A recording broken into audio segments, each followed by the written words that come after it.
Kæru kirkjugestir sem hér sitja, þakka ykkur fyrir að koma hingað í Vídalínkirkju í dag. Það gera verkum að við eigum ekki bara samtal við hvort annað heldur ykkur og svo eigum við þetta samtal við þá sem heima sitja eða í vinnunni sitja og þau sem svona seinna meir munu horfa á þetta. Það nú svona áhugavert, það ekki kannski endilega akkurat í hátíðinu heldur bara svona þegar líður á dagana. En ég heiti Jóna Hrönn Bolladóttir og sóknarprestur hérna í Vídalínkirkju og hef fengið hérna ágætan mann með mér til þess að ræða aðeins páskana, boðskap páskana og svona kannski kjarna svolítið kristindómsins og tilganginn með þessu öllu.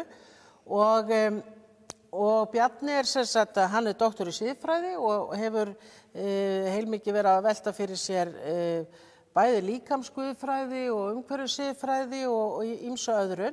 Svo ég líka í hjónabandi? Já, svo erum við hjón, það líka þannig, sko, þannig að það ágætt. Þannig að hérna, það rétt að uppvísa það? Já, til 30 ára rúmlega, þannig að þetta allt hið besta. En ég ætla að segja, nú sem sagt bara, það miðvikudagur í dag, og svo framöndan skírdagur, föstudagurinn langi og svo kemur páskadagurinn og sunnudaginn og þetta eru rosalega stóri dagar í kirkjuárinu og svona dramatíski dagar og við erum hér með helgihald sem svona ber þess mjög merki. Við ætlum að vera hér annarkvöld og skírdagskvöld með síðustu kvöldmáltíðina eða altarisgönguna og það nú ótrúlegt til þess að hugsa að nú munum við bjóða fólki til altaris og það nú bara nánast í fyrsta skipti í 2 ár. Hugsið ykkur það. Og þá það akkurat á þessu kvöldi og síðan munum við afskríða altarið, altarið táknar Krist, við munum afskríða það, klæða það svörtu klæði og síðan vera bornar inn hér 5 rósir sem eru tákn sáranna og líkama Jesú. Og Örn Bárður ætlar að predika, prestur, og það verður yndislegu söngur og þetta svona, ég hugsa þetta sé svona sterkasta messa ársins. Og svo göngum við út, slökkvum ljósin og göngum út eins og við segjum í Getsemani myrkrið. Svo hittumst við aftur hér klukkan 3 korter yfir 3 á föstudaginn langa, göngum yfir í Garðakirkju, hlýðum á Passíusálmana og kór Vídalínkirkju. Og svo komum við aftur hérna páskadagsmorgun klukkan 8 eins og konurnar að gröfinni og þá búið að klæða Krist eða altarið. Allt í hvítu og páskaliljum og hér byrjum við með miklum, mikilli gleði, bjóðum svo öllum í súkkulaði með rjóma og páskahlátur, þá ætlum við að segja brandara og það alltaf skemmtilegt. En síðustu helgi voru hér 5 ferminga guðþjónustur og það var alveg magna guðspjall og mér langar eiginlega að byrja samtala á þeim af því ég veit að þú hefur svo gaman að því eða svona snertir mjög við þér að ræða líkamsguðfræði að þar var sagan af henni Maríu Betaníu sem var ein af 3 systkinum í Betaníu og vinkona Jesú og það nú stundum verið álitið kannski að María hafi verið ekkja, hún var allavega hana skorti ekki fé og bjó við góðar aðstæður. Og Jesús hann kemur þarna til þeirra systkinanna, Mörtu, Lasarusar og Maríu og þar sem hann þá tekur hún rándýr nardusmisl, hún María, og hellir yfir fætur Jesú og þerrar með hári sínu. Þetta sko svo sterk mynd. Þetta svo mikil mynd af ást, auðmýkt, vináttu og þarna krýpur fætur hans, Júdas verður alveg kolvitlaus að þessi verið að eyða öllum þessum peningum í þetta, það nú verið að selja þessi smyrsli að nota þessa peninga fyrir fátæka og í annað sinn í ritningunni þá veri Jesú Maríu, hann gerði það líka þegar hún settist við fætur hans og hlýddi á hann og Marta var að sýsla í eldhúsinu og var ekki glöð að hún skildi ekki hjálpa til. Og þá varðan hann og segði hún velur góða hlutan og svo ver hann hana aftur þarna fyrir Júdasi og segir sko fátæka hafið þið ætíð hjá ykkur og hún hefur geymt þessi smyrsl fyrir grefturinn að dag minn og þá var það þannig að enginn tók einhvern veginn við þeim boðskap að Jesús væri að fara að kveðja, væri að fara að gangi dauðan en eitthvað hugboð, eitthvað innsæi hafði María að hún þyrfti að undirbúa hann fyrir þjáninguna og dauðastundina vegna þess að ég heyrði einhvern tíma þá lýsingu og þessi smyrsl hafi verið svo dýr að að ilmurinn af þeim hafi verið svo mikill og verið svo lengi á líkamannum að það hafi örugglega verið þannig þegar Jesús var á krossinum að þá hefur ilmur olíuna lagt að vitum hans og í allri hörmungunni og þjáningunni að þá fann hann ilm af vináttu og ást. Það fallið til þess að hugsa. Það var Sigurbjörn biskup sem Sigurbjörn sagði þetta í... Það var nú ekki slæmt. Það var alveg Já, en þarna kemur þessi ótrúlega sterka mynd af þessari snertingu. Og hún náttúrulega elskað hann út af lífinu. Er þessi saga, Biblían náttúrulega, þetta er svo knappir textar. Og það er þegar við lesum Guðspjöllin, eitt Guðspjall, Mattheus, Markus, Lúkas, Jóhannes, þau eru mislöng, en þau eru öll svo stutt að þetta er svo ein góð opna í dagblæði, að stærð, þéttrituð. Þetta er ekki meiri texti. Og hvert Guðspjall fyrir sig þetta er skrifað svona eins og Íslendingasögurnar, þetta er svona knappur texti, það farið sparlega með orð, og hóvært orðalag en svo allt í einu þegar kemur að píslum Jesú þá er þetta svona það má eiginlega horfa á þetta í staðis að horfa á þetta eins og Íslendingasögurnar, það má horfa á þetta eins og kvikmyndahandrit að það eru margir snöggir litli gluggar, það bara allt gerist gríðarlega hratt í myndinni og svo allt í einu hægir á sögunni og það fer bara að vera svona nákvæmar lýsingar og nærmyndir, lengri samtöl þegar kemur að píslum Jesú. Og eiginlega þegar kemur að þessu með hana Maríu, það sem að lesandinn, mér líður þannig, það er náttúrulega þannig. Það er enginn sem að les Biblíun og er bara handhafi sannleika sem það sem að þar stendur, það er ekki þannig. Og enginn er það. Við lesum hann öll með okkar augum og við lesum hann með okkar taugakerfi. Maður les Biblíuna nefnilega með taugakerfinu, alveg eins og maður umgengst ástvin. Þegar þú hittir aldrað foreldrið, þú hittir það ekki bara einhvern veginn með augunum, þú hittir það með taugakerfinu.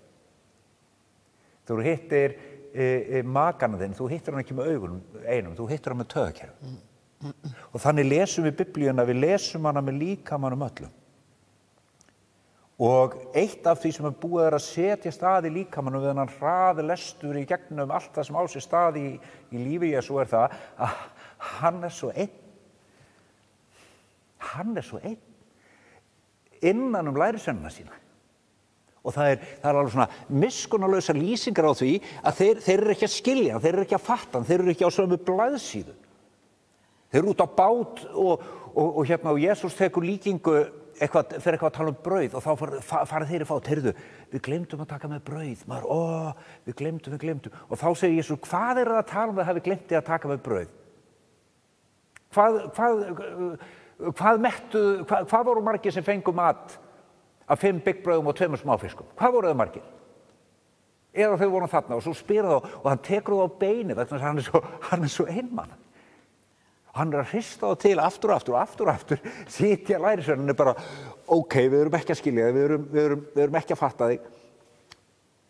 Og svo byrjar hann ítrekað að segja þeim, ég verð handtekinn, mér verður útskúfað, ég verð líflátin.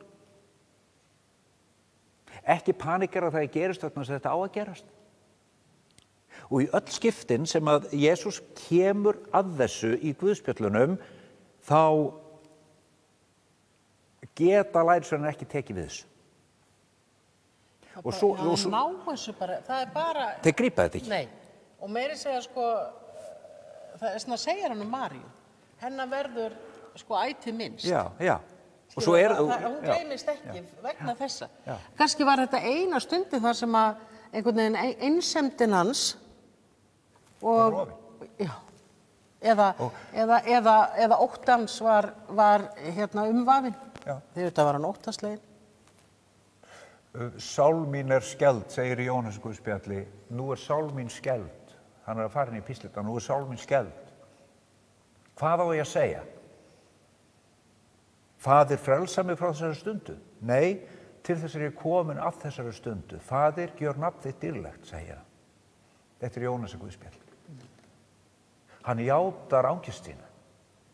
Og það eru lýsingar á því þegar hann í Getsemanigarðinum, það í Mattheusar guðspjalli, og sviti hans var eins og blóðdrópar sem fjalla á jörðina. Þetta þekkt, þetta bara læknisfræðilega, þetta til í ítrustu angist. Sviti hans var eins og blóðdrópar fjalla á jörðina.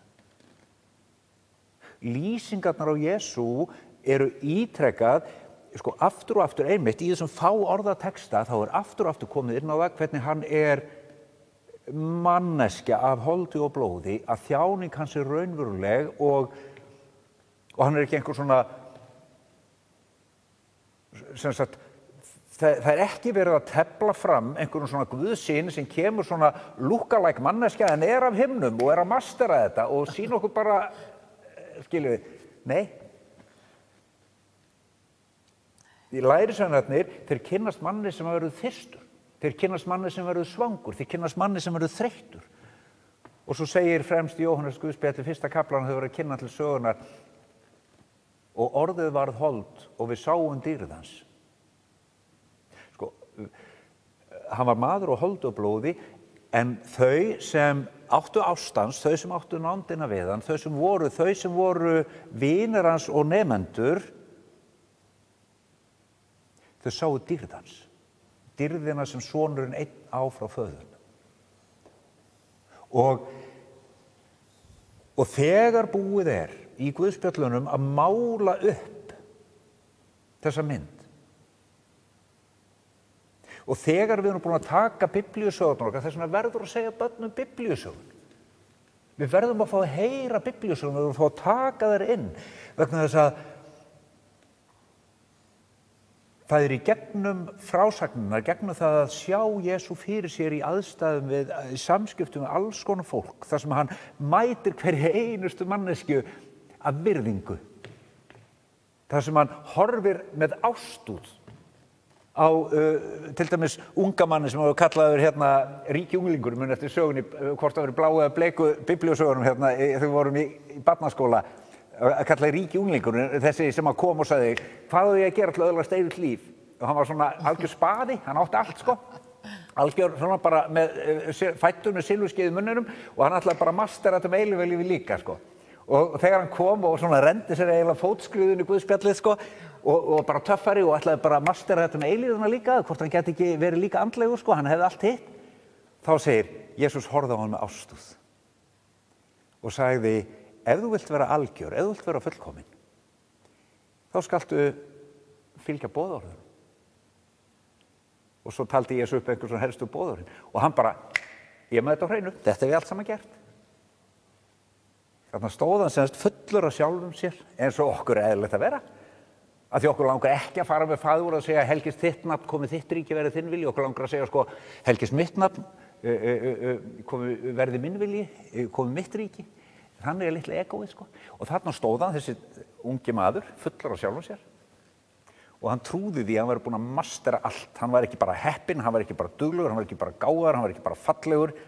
Hann væri líka með, hið guðlega siðferði á tæru. Hann væri einhvern veginn sem væri bara andlegur fyrir allan peningir, Og svo stendur þarna og Jesús horfir á hann með ástúð og segir, elsku vinur, frábært. Farðu bara, seldu allar eigur og komdu svo aftur og fylgdu mér. Og hann fór burt tryggur því hann átti miklar eignistendur. Og þetta, sjáu þið, þetta bara ein sagan af milljón. Það sem Jesús mætir öllum, hvort sem að þeir eru týndir í persónulegur hroka eða týndir í persónulegur skömm. Við þekkjum það nú kannski betur í okkar eigin lífi, að upplifa svo mikla skömm okkur finnst við ekki eiga reitt skilið. Öllum, konan við brunnin, Sakkaus, Bartimeus blindi, Júdas sem bara tók sitt eigin líf. Allt þetta fólk sem var svo miður sín, Jesús mætir öllum, hjálpar öllum að vera ábyrg fyrir sínu eigin lífi, mætir því að virðingu, uppfyllir þarfir, eflir fólk að völdum. Nú, jæja. Svo þegar við byrjum að verða vitni að þjáningu hans, þá verðum við, ef við ætlum í alvöru, ef við ætlum í alveg að skilja út á hvað þetta guðsorð að ganga. Af því að sko, við erum alltaf bara síðast í gær stóðið á kirkjutröppum og konan sagði mér, mér finnst þetta svo frábært og yndislegt að vera hérna í þessari athöfn, svona að þessu guðsorði frátöldu. Ég bara, sko, tíðarandinn okkar að missa þessu hérna. Og núna, sko, við getum telt fram allra handana hroða, allra handana innihaldslausum sögnum handa börnunum okkar og þau mega hafa aðgang að þessu og hafa hann algjörlega óheftan. Bara ekki segja þeim biblíusögu vegna þess að það er ítróðsla. Ekki segja þeim frá Jesú. Heimska öld. Já. Og svo stendur, ég bara stend við það. Heimska öld. Svo stendur Jesús þarna með lærisveinum sínum, kominn til Betaníu og framundan dauðinn. Þekkir þú það? Þekkir þú það, kæri áheyrandi, að framundan sé dauðinn? Hefur þú þurft að feysa dauðann? Eða heldur þú kannski að ekki eftir að þurfa að gera það? Hver einasta stórfjölskylda þekkir það að þurfa að horfast í augu við dauðann. Og það að vera stórfjölskylda. Það er engin stórfjölskylda, sko, þegar einhver deyr, hvað gerum við? Þá komum við saman til þess að horfast í augu við dauðann. Og þannig er Jesús að horfast í augu við ótímabæran dauða sinn, en hann er alveg einn. Já. Og hvað gerist þá? Ástin finnur alltaf leið. Þú varst einmitt að segja, hún hlýtur að hafa elskað hann af öllum, sko, já. Já, og það er líka svo merkilegt þegar maður auðvitað víða í biblíunni er þessi þessi ríka gildi snertingarinnar. Já. Hvort sem var Bartimeus þegar hann þvoði augun hans eða þegar konan sem var með blóðlátin hún snerti hann. Já. Og það er sko svona gildi snertingarinnar er ótrúlega sterk í biblíunni og ekki hvað síst þegar kemur að þessum dögum páskana og dymbilvikunar að byrja þarna í Betaníu og svo förum við yfir í síðustu kvöldmáltíðina þegar Jesús þvær fætur lærisveina sinna. Og það er nú líka ótrúlega sterk mynd og hann segir sko þið sem kallið mig meistar og herra ég þvæ ykkur fæturnar þá segir ég minn ykkur á það sko að þjóna hver öðrum eða þjóna hvert öðru. Ef og hann svona, þú veist, gefur sjálfa sig sem fyrirmynda því að þjóna hvert öðrum. Þetta er líka og svo auðvitað hinn vonda snerting þegar Jesús er misþyrmt og hann er húðstrýktur og þjáður og svo myndin af því þegar við þekkjum það þegar sko einhvern veginn María er með hann allan sundurtættan tekin ofan á krossinum. Þetta eru svona mjög svona sterkar myndir sko bæði bara hinn góða snerting, umhyggjusnerting og svo sko bara ofbeldið, snerting ofbeldisins og dauðans og hins limlesta, hins stríðshrjáða. Sá sem hefur upplifað algjört miskunnarleysi. Þetta er ótrúlega merkilegt. Já, og við erum sjáið í, sko, bara núna erum við að lifa það, við erum bara hér upp á Íslandi og svo verður stríð í Úkraínu, ekkert af unga fólkinu og sennilega bara fæst okkar, kannski hefur þetta aldrei gerst áður að við hreinlega höfum svona stríðsviðbjóðin upp í andlitinu á okkur. Ég bara man ekki eftir svona sjónvarpsefni fyrr. Limlest, nýtt lík. Höfum við séð þetta áður í sjónvarpi? Ég er ekki viss. Já, við höfum það kannski ekki svona dag eftir dag, vik eftir viku. Konur með, sko, sem búið að skjóta í höfuðið með pokan á höfðinu eftir að vera nauðgað. Ég meina, það er bara verið að lýsa þessu í fréttum. Við sjáum lík eftir lík, bara hauspoki og nýttur líkami. Sko, já, Þetta hefur alltaf verið veruleiki stríða. Hvaða máli skiptir þá fyrir okkur núna? Hvernig mun sagan af Jesú birtast okkur? Hversu mikilvægt það? Að fara í gegnum sögurnar af Jesú átta sig á því að hafi einhver verið nýttur, hafi einhver verið auðmýktur, þá hefur Jesús verið þar á undan. Það sagnfræðileg staðreynd að krossmönnum var nauðgað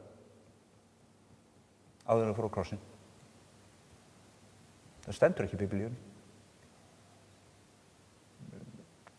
Ég hef heyrt ábyrga sagnfræðinga fullyrða það, að það séu allar líkur á því að þarna sé að líkaminn á krossinum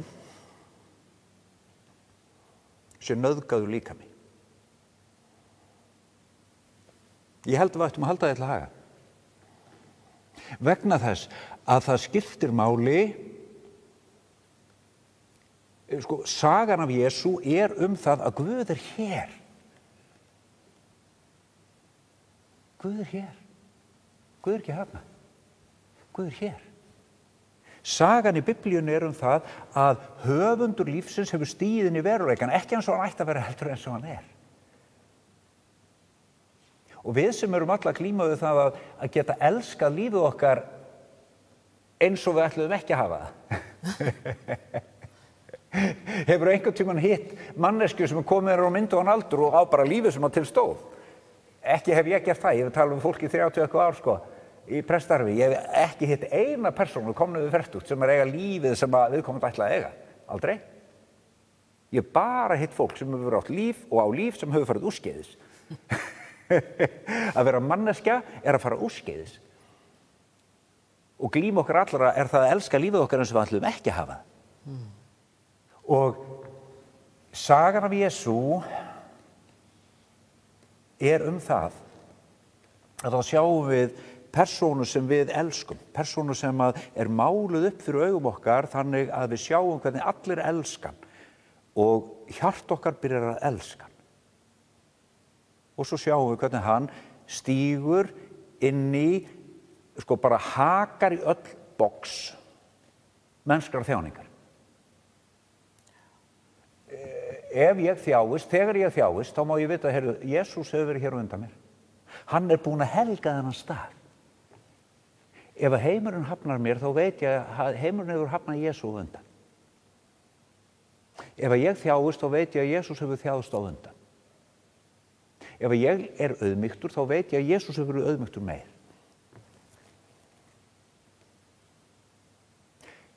Öll mennsk reynsla helguð af Jesú. Líka hinn góða snerting. Ástin á líkamanum. Þetta sem að Jóna, þetta sem þú varst að tala þetta svo fallegt, þetta hreinlega erótísk lýsing. Þar sem að María, hún tekur hennar dýrabusk, hún smyr fætur Jesú, gefur hún gott fótanutt. Hvað betra en gott fótanutt? Og þessi saga í öllum guðspjöllunum, það bara ekki Maríu Betaníu, það bara einhverju stað í Lúkas það hórsekakonan sem að þerrar, það með tárum sínum og þerrar með hári sínu. Það ekki sama sagan, það hérna allstaðar sagan af þessu. Það mjög fallegt. Og það ekki ástæðulausu, það vegna þess að það vera fjall líkamsgæðin. Það bara að segja, hey, þú ert líkami, þú ert heppinn. Elskaðu líkamaðinn. Hvað segir tíðarandinn? Tíðarandinn segir hataðu líkamaðinn. Hann á eftir að draga þig í gröfina. Hataðu líkamaðinn fyrir að eldast. Óttast, þú býrð í líkamaðinn og segir tíðarandinn. Þú ert ekki líkamaðinn. Það alltaf verið að segja okkur það. Það býr í menningu okkar tilfinningi fyrir því að við búum í líkama. Í Guðsorðinu, í góðu fregnunum, í gospelinu. Nei, þú ert þessi líkami og þú ert andi og þú ert sál og sem líkami, sál og andi ertu yndislega ófullkomin, elskuð og elskaður af Guði Þú mátt vera, þú ert elskuverð manneskja fyrir það að vera eins og þú ert með, með þau mál sem þú hefur, sem líkami. Það ekki bara 90, 60, 90 sem er elskað af Guði. Þú ert elskuð, þú ert elskaður og þegar Jesús þiggur fótanuddið hennar Maríu og þiggur ást hennar og þiggur þessa yndislegu snertingu og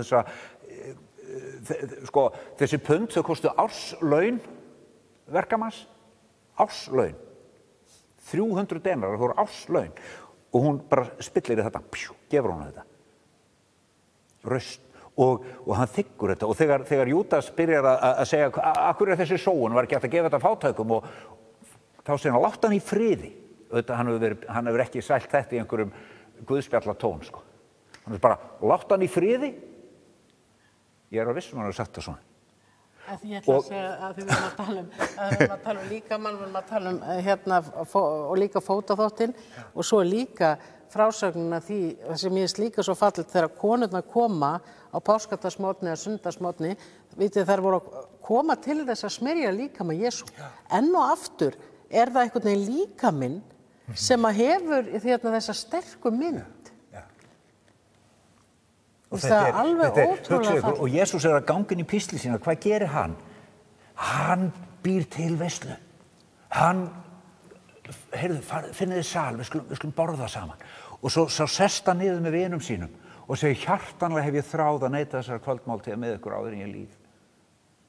Og svo borða þau saman. Og svo gefur hann þeim, og hvað gerir hann? Við myndum segja á nútímamáli, hann valdeflir vini sína með því að hann gefur þeim mynd inn í framtíðina. Hann veit að þau eru ekki neitt að skilja hvað er í gangi. Þau eru ekki að kveikja á því sem er í gangi. En hann segir, nú gef ég ykkur hérna, svo hann tekur brauðið, brýtur það og segir, takið allir hérna af, þetta er líkami minn, hand ykkur. Og síðan þegar þau eru búin að borða og njóta matinn og svo allir búin að borða vel og mann líður svo vel, maður búin að borða vel á lambakjöti og þegar allir eru í kjötvímunni þarna þá tekur hann kaleikinn og segir drekkið öll hér af, þetta er kaleikur minn, þetta er blóð mitt sem útelt verður fyrir marga til fyrirgefningar synda. Drekkið allir hér af, drekkið af þessum kaleik svo oft sem þið komið saman til að minnast mín. Hann er að búa til framtíðartengsl við sig þegar hörmungarnar var að gengnar yfir. Ekki gleyma þessu, segir við þau. Þannig að hann af snilld sinni, af sálgæslu snilld sinni, segir, heyrðu, núna erum við hérna, njótum stundarinnar, þegar ég var farin, þegar allt brjálaði verið yfirgengið, ekki gleyma þessu, ég startaði þessari kvöldmáltíð, komiði saman mig, muniði gæðin. Og þú varst einmitt að tala um að hér á morgun, á skýrdagskvöld, þá voru gengið hér til altaris. Mikið rosalega hlakkaði til að fá að ganga til altaris. Þegar við göngum til altaris, þá erum við hvað erum við að gera með því að ganga til altaris? Með því að gera eins og Jesús lagði til. Við erum bara að segja milljón hluti, en við erum að segja, Jesús, takk fyrir alla þína gjöf, takk fyrir alla þína rausn, takk fyrir þinn sigur. Og svo erum við líka að segja, með því að ganga, bara við erum að greiða atkvæði með fótunum og játa, heyrðu, ég er hvorki meira minna manneskja, af holdi, blóði og anda. Ég er yndislega ófullkomin manneskja, sem þarf á skilningi og fyrirgefningu að halda. Ég er ekki yfir neitt hafinn og ég er undir engan sett. Og ég má koma einhvers þar sem ég nýt samþykkis og játa sundrungina í mínu lífi.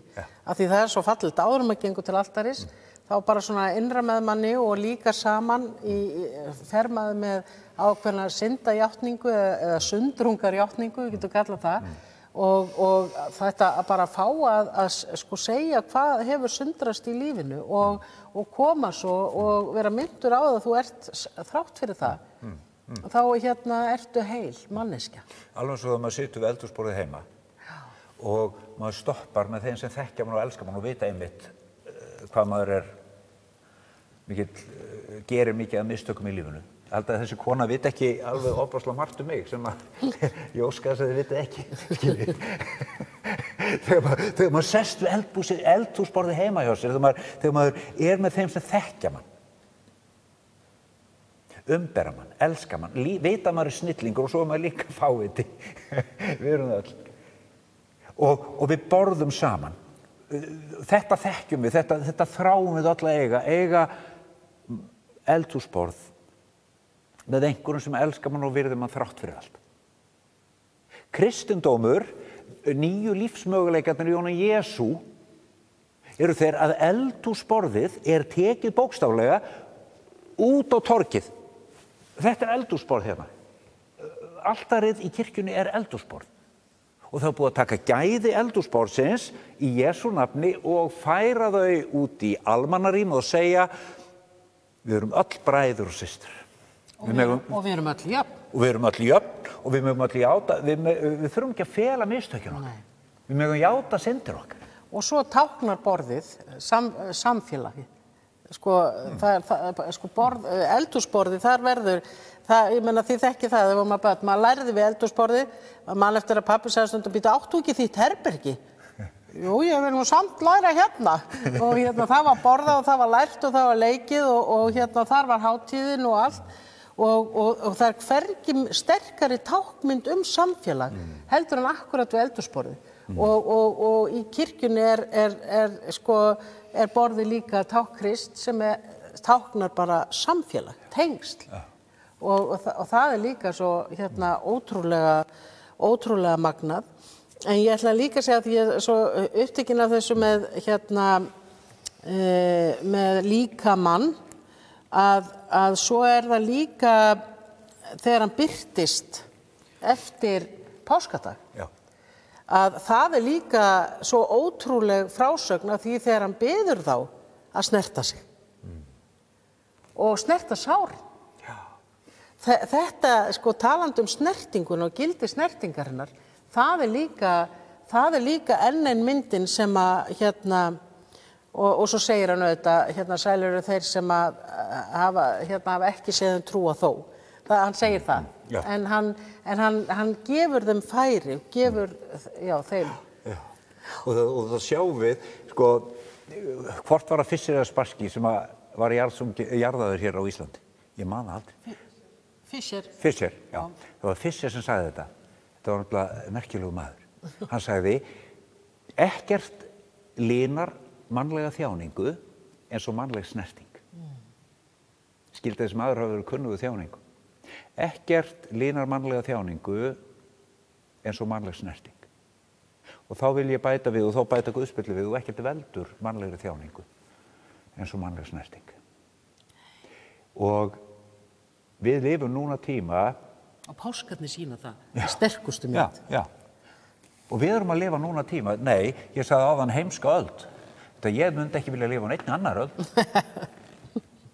Ég alveg óðbóðslega þakklátur að fá að lifa á öld þar sem að nýttir líkamar standa á fætur og segja, heyrðu, við viljum ekki láta með okkur. Ég að tala Me Too. Ég svo fegin að lifa á tíma þar sem að konur standa á fætur og segja, heyrðu, við ætlum ekki lengur að láta með okkur í nánum tengslum. Viljum það ekki.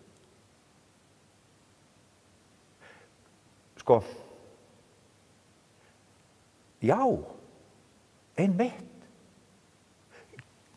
Allt sem Jesús birtir manns líkamann það líkamann góður. Líkamsgæði, það sem ekki gæði að eiga og vera líkami. Og það ekki bara líkaminn sé góður. Heldur það líka þannig að við megum í alvöru lifa í jafningjatengslum. Hefur séð 2 hundar hittast?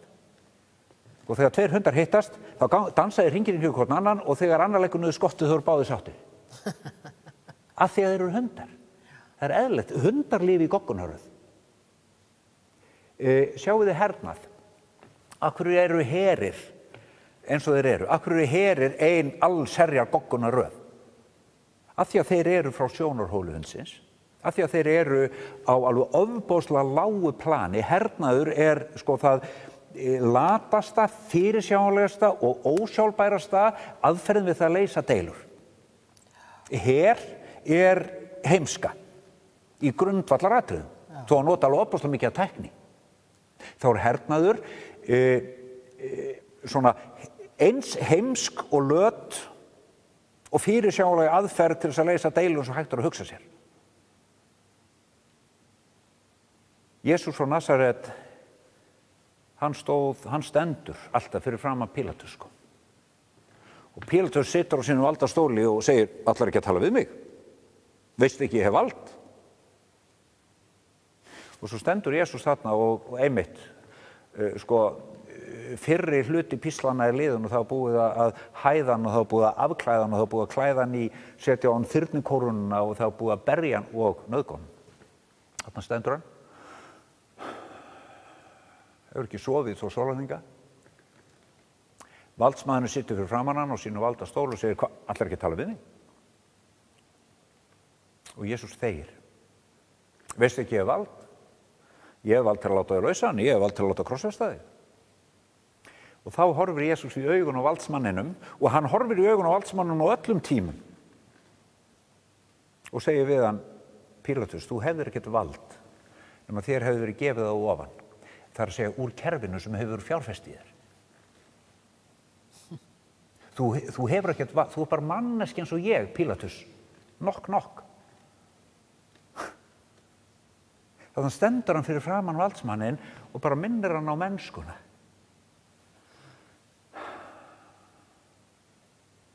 Og svo það akkurat þessi nýtti líkami sem þú ert að tala sem stendur svo á páskadagsmorgni fyrir framan vini sín og þau verða hrædd og halda sjói draug, eðlilega, við höfum orðið það líka. Og hann sýnir hendur sínar og fætur og segir, sjáiði sárin mín.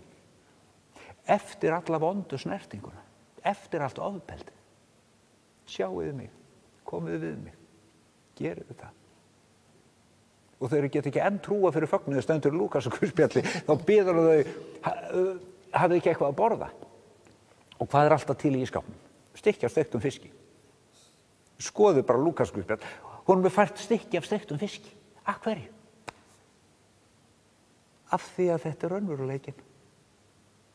Krists fiskstykki svona orða æfing. Krists fiskstykki, það af þessu. Og hann neitir þess fyrir fram að það.